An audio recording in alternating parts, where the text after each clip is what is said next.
Hey, it's Dr. Amanda with StraightSmile Solutions, StraightSmileSolutions.com, and today we're going to talk about the ELine and whether you should extract or not, and how that relates with people from different demographics, um, specifically the Asian demographic. And this is a really interesting topic for me, not only because I married into an Asian family and my kids are half Asian. Um, I do live in the state of Hawaii, so it's a predominantly Asian community. So this comes up quite a lot with doctors in Hawaii, but not only doctors in Hawaii, I do work with doctors throughout Asia and doctors throughout the West Coast who have predominantly Asian patients. So it's actually a very common conversation that I have that I'm very familiar with. And the first time this actually came up, well, first of all, let's give you some background. What is the ELine? So the ELine is called the aesthetic line, and or some people call it Ricketts line, which goes from the tip of the nose to the tip of the chin. I know we're cut off a little bit here, but like here to here, okay? You just draw a line parallel to the tip of the nose and the tip of the chin. And according to Ricketts, your upper lip should fall behind the line at rest about 2 to 3 millimeters, and your lower lip should fall behind by at least 1 millimeter. And that is what Ricketts considered to be aesthetic profile. Now, there's tons of variables that go into that.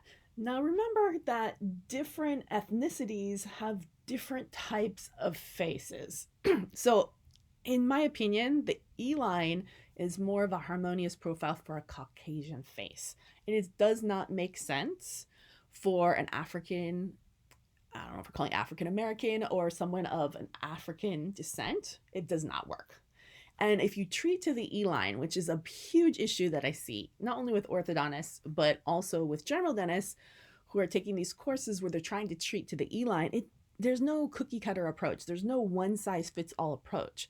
You need to see what looks good on that patient, and you need to take their opinions. And I see so many doctors that are trying to do 4x extractions on patients where they don't need it just because of the ELine. That is a huge mistake. Also, I think it's going to be a liability for you for the future. There's no reason for that. Why do we do extractions? Well, I mean, take a ceph. If the teeth are like so flared that they're outside the bone and the patient has an anterior open bite, or is having trouble eating or speaking and lisping, work with a speech and language pathologist. I mean, there's a lot of opinions that need to go into why you need to extract for profile or for function. Don't just extract because somebody's line says you need to extract. So that's the main thing I want to get out there. I think it's a mistake. I think it's a liability. And I'm just going to keep saying that.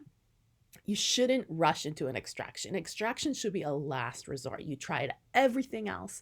Patient does not want jaw surgery, has refused it in writing. Then you extract. That is the reason I would extract. Because most of the time, there's many different ways you can avoid extraction.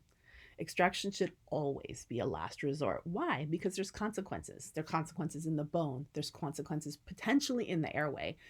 Is there a lot of published data on it? No, but I've seen it myself and tons of other doctors have seen it.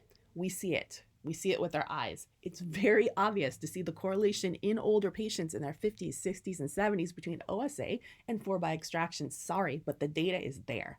Maybe no one does a study on it yet because they're afraid of getting sued, but I see it. And many doctors have told me they see it too. So I do believe that. I'm not saying everyone that has extractions is going to get OSA, but I know that there's a correlation, especially if the 4x extractions wasn't necessary. So that's just the main thing. And unless you go back and see the data as to why they did it, you don't know. But anyways, we're back to the ELine and the Asian profile discussion. But I have a couple profiles here. I love these profiles. These are very harmonious profiles. I would never, ever consider extraction in any of these patients. I don't care how crowded their teeth are. I just wouldn't. I would use IPR, I would use some expansion, potentially some distalization, but no, not extraction. Certainly not. There are some people that have really incompetent lips. Maybe we've tried some myofunctional exercises. There's a lot of things you can do with lip incompetence, especially if the patient is still growing, especially if it's a kid. So let's try to work through that first and see if we can get the musculature to adapt to the profile. And if we really can't, well then great. Maybe we're having some mobility on the teeth. They're having issues with their speaking, with their eating, then maybe extraction's an option. But it certainly wouldn't be something, again, that I would rush into.